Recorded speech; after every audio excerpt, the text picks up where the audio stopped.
Good evening. It's Wednesday evening. I think it's day 8.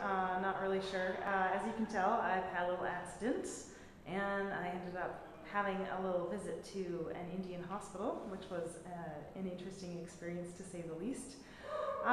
We were playing around at the home this afternoon and I took a little tumble, happened to misjudge a jump into a sand pile and knocked my noggin on an empty digger bucket.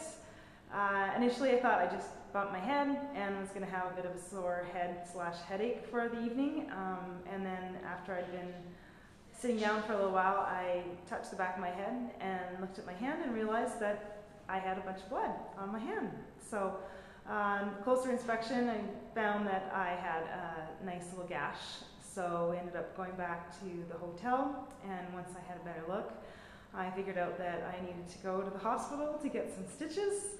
So the adventure began, and we hired a car from the hotel to take us to a clinic that was nearby.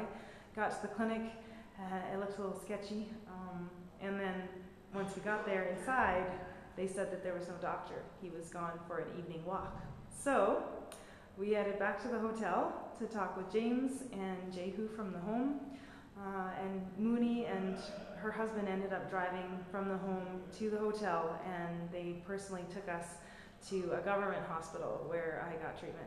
So it probably looks a lot worse than it is. I just got a couple stitches in the back of my head and have a pretty funny story out of it. My head's a little sore. Kind of feel like I have whiplash.